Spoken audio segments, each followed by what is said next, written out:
بسم الله الرحمن الرحيم.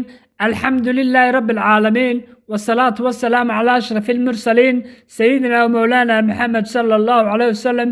السلام عليكم ورحمة الله وبركاته.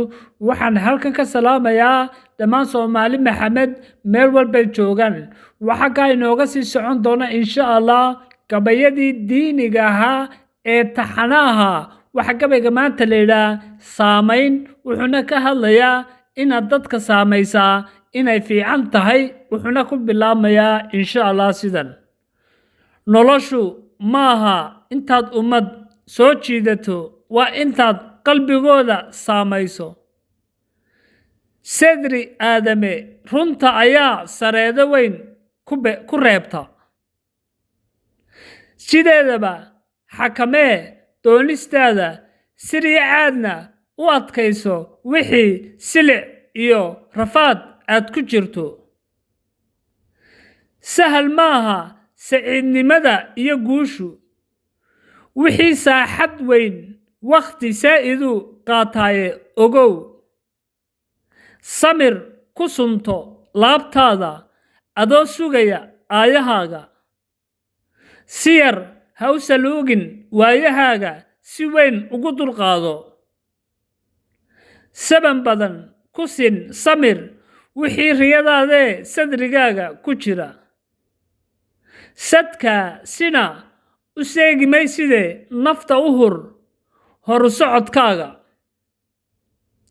u sooriyee wakhtigaaga si saxanoo ku dheehan salmi. saadaali muraadkaaga adoo saaka iyo ka gudbin saacaddaad nooshahay. saatirka ilaah weydiiso gargaar salaanka aad ugu sii sibiqdo aayahaaga. diinta saldhig ka yeelo adoo samraya salaadana ku ildoogso. sahwi iyo shaki yaanu ku seetayn abidkaa.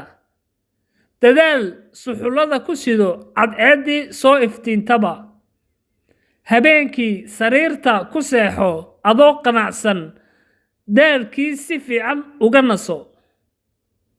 noloshu maaha intaad ummad soo jiidato, waa intaad qalbigooda saamayso. sadri aadame runta ayaa sareedo weyn ku reebta. waad mahadsantiin dhammaantiin. waxaan leeyahay saamaynta u weyn ama raadka u weyneed dadka ku reebi karto waa jacaylka, ixtiraamka, naxariista, xishoodka, runta iyo daacadnimada. aan ku dadaalo insha Allah walaalayaal. wassalaamu calaykum waraxmatullaahi wabarakaatu.